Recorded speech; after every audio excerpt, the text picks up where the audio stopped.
Welcome to Mindful Moments. Nourish your mind on the go. This audio uses AI narration to present our original book analysis today. We're diving into ancient Greek philosophy, specifically through Frederick Copleston's A History of Philosophy, Volume 1, Greece and Rome. It's like, crap. Yeah. Well, think of it as a crash course in Western thought. It's really amazing how these ancient ideas, they're still relevant today. Copleston argues that you can't truly understand European culture without going back to Greece. So we're not just talking about some dusty old theories, but like ideas that actually shaped history. Exactly. They were dealing with some pretty fundamental questions about what it means to be human. Questions we're still asking today. Exactly. And these ideas, they weren't just for academics. Copleston even points out that figures like Napoleon and Frederick the Great were influenced by ancient Greek thought. Wow. That's kind of mind-blowing. So where do we even begin when we talk about ancient Greek philosophy? Well, one of the fascinating things that Copleston highlights is this shift from mythology to a more rational and systematic approach. So instead of saying the gods did it, they started looking for natural explanations. Precisely. Think of the pre-Socratic philosophers, especially the Ionian cosmologists. Guys like Thales, Anaximander, and Anaximenes, they were looking for the fundamental substance that made up the universe. Thales thought it was water. Right. Yes. Thales believed everything came from water. And that was a radical idea at the time. Absolutely. It marked the beginning of a whole new way of thinking about the world. Based on reason and observation. It's exactly that. It's like they were laying the groundwork for science as we know it. Then philosophy. And then we've got figures like Pythagoras, who bring a whole new dimension to things. Pythagoras, most people know him for the Pythagorean theorem. But he was much more than that. Yeah. My high school geometry class didn't really make him seem that interesting. Well, the Pythagorean school wasn't just about math. It was a blend of philosophy, mathematics, and even religious asceticism. Religious asceticism. So we're going from water to triangles to religious asceticism. It might seem like a strange combination, but the Pythagoreans believed in the transmigration of souls, the idea that souls could be reborn into different bodies. They also thought that reality had a mathematical structure, that numbers were the key to understanding the universe. So they saw a connection between the spiritual and the mathematics. Yes, and this blend of ideas is what makes them so unique. And to add to the mystery, Pythagoras himself was shrouded in legend. It's like the ancient Greek version of a rock star philosopher. Okay, so we've got the cosmologists, the mathematicians. Who's next? Let's talk about Heraclitus, the philosopher of flux and change. He's famous for saying, you cannot step into the same river twice. I've heard that quote, but to be honest, I'm not sure I really get it. It's all about understanding that everything is in constant motion and transformation. Even ourselves. Yes. Heraclitus believed in this underlying principle called the logos, which brought order to this constant flux. And Copleston really emphasizes this paradoxical nature of Heraclitus' thought. So he leaves us with more questions than answers. I love that about philosophy. Pushes you to think outside the box. So who else do we meet on this philosophical journey? Well, then we encounter Parmenides and his student Zeno. They were the ultimate challengers of common sense. They argued that change and motion are illusions. Wait, illusions? But we experience change all around us. I know, right. That's what makes their position so radical. Zeno came up with these famous paradoxes, like the one with Achilles and the tortoise, to try and prove that. Motion is impossible. Okay. I have to hear about this Achilles paradox. Imagine Achilles, the fastest runner, racing a tortoise.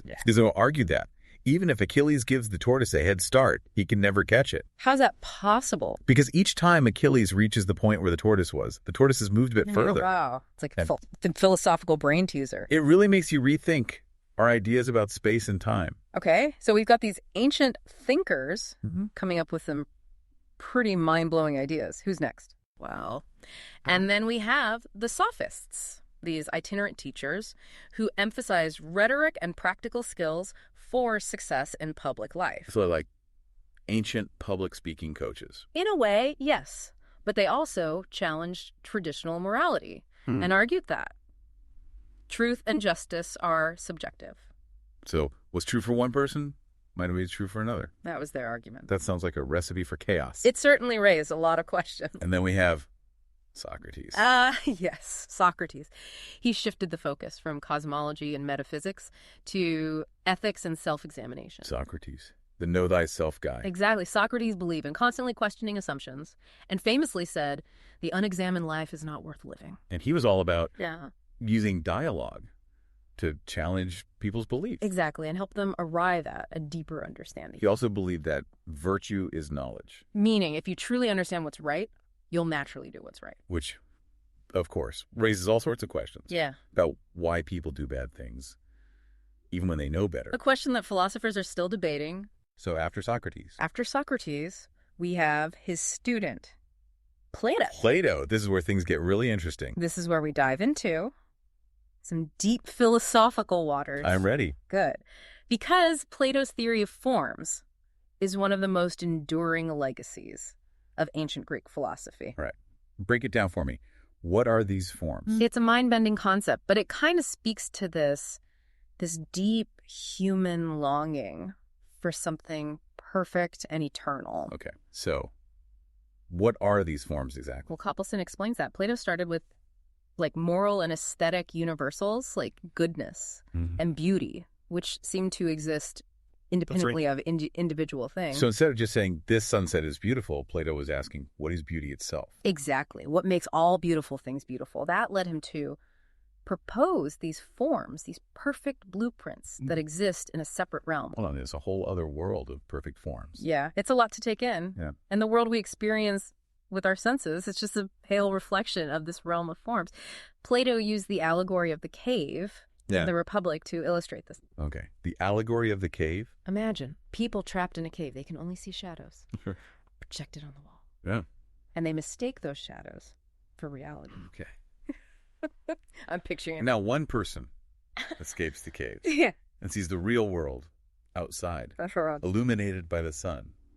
That person represents The philosopher who has seen the true forms. So the beauty we see in a flower or a painting, that just it's like a faint echo of this ultimate form of beauty. Precisely. And this applies to all sorts of concepts, not just beauty. There are forms of justice, courage, even forms of everyday objects like tables and chairs. So it's like these forms are the ultimate templates for everything. You got it. But how does our world connect to this realm of forms? That's where the concept of participation comes in. The things we see in the physical world, they participate in the forms. So a beautiful painting is beautiful. Yeah. Because it participates in the form of beauty. Exactly. That's a way of explaining how we can have universal concepts. You Yes. know, physical world is always changing. The forms provide the stable, unchanging foundation for knowledge and understanding. I'm sure Plato had some critics, though. Oh, definitely. Yeah. Copleston even talks about Aristotle's critique of the theory of forms. Aristotle,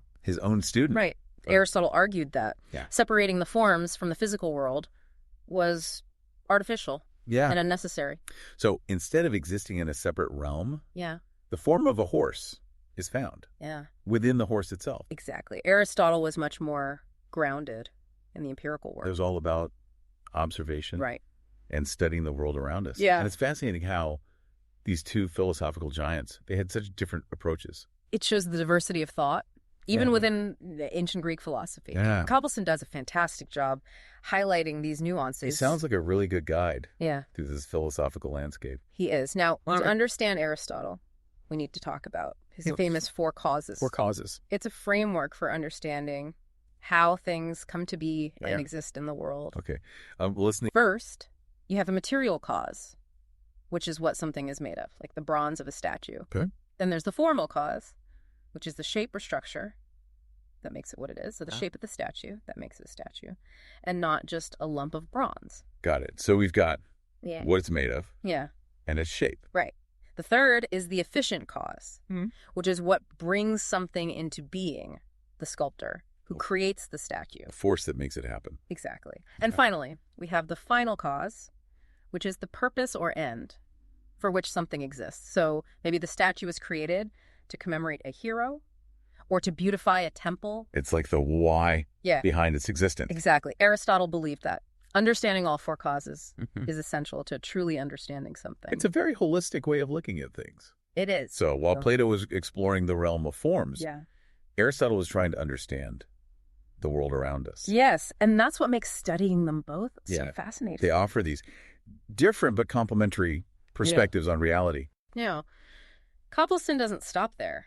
He also introduces us to other schools of thought that emerged later in Greek philosophy, like the Cynics, the Epicureans, and the Stoics. Tell me more about these philosophical offshoots. Well, the Cynics, like the famous Diogenes, they advocated a simple life, free from possessions. Wait, Diogenes, wasn't he the one who lived in a barrel? That's the one. They believed that virtue was the only good, and that social conventions were artificial and unnecessary. Interesting. And you have the Epicureans, who believed that pleasure was the ultimate good. But I'm guessing it's not just about indulging in every whim. You're right, Epicurus actually emphasized a more refined intellectual pleasure, one that leads to tranquility and freedom from pain. This is more about a state of mind. Exactly. What about the Stoics? The Stoics, like Epictetus and Marcus Aurelius. Yeah.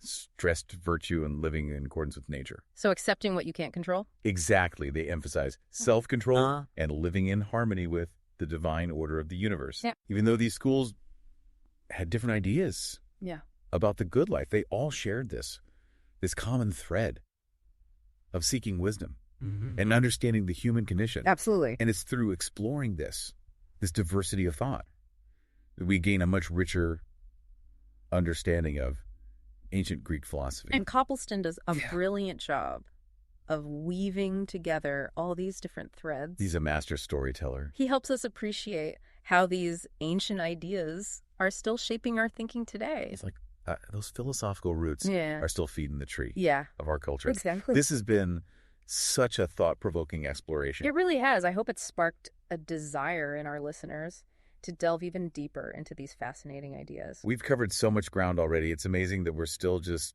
scratching the surface of ancient Greek philosophy. I know. And Copleston doesn't stop there. He takes us even further into later developments like Neoplatonism. Neoplatonism, that sounds interesting. What's a neo about? Well, it was a philosophical movement that emerged centuries after the classical period, and it drew heavily on Plato's ideas, particularly the theory of forms. Oh, they took Plato's ideas. Right.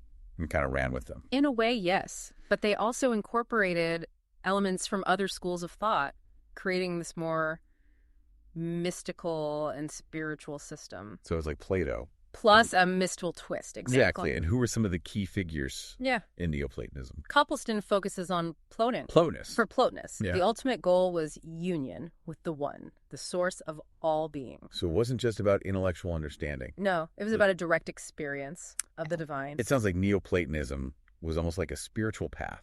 Yeah. Rather than just an academic philosophy. You're going to put it... And how did this fit in with the broader historical context? Well, it was a time of great intellectual and spiritual upheaval, and Neoplatonism kind of offered this alternative to both traditional polytheism and the emerging Christian faith. It sounds like a really fascinating period of history. It was. And Copleston does a great job of showing how Neoplatonism both drew upon and diverged from earlier Greek thought. So we've come full circle. Wait away. Yes. We've traced the evolution of Greek philosophy from its earliest beginnings to this later flourishing of Neoplatonism. It's amazing to see how these ancient ideas continue to have an impact. And Copleston's book really gives us this panoramic view of how Greek philosophy laid the foundation for Western thought. This has been an incredible journey. I agree. We've traveled from the Pre-Socratics, searching for the fundamental substance of the universe,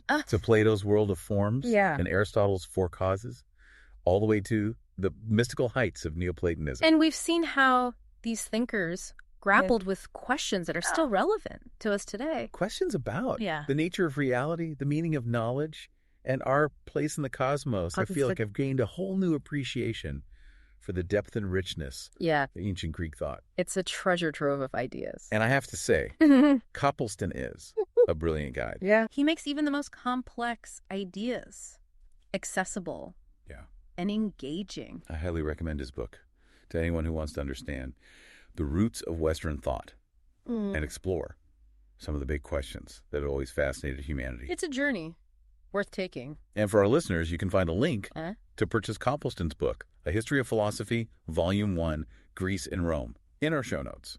Don't forget to subscribe to Mindful Moments for more insightful deep dives into great books. We'll be back soon with more food for thought. Until then, keep those minds mindful.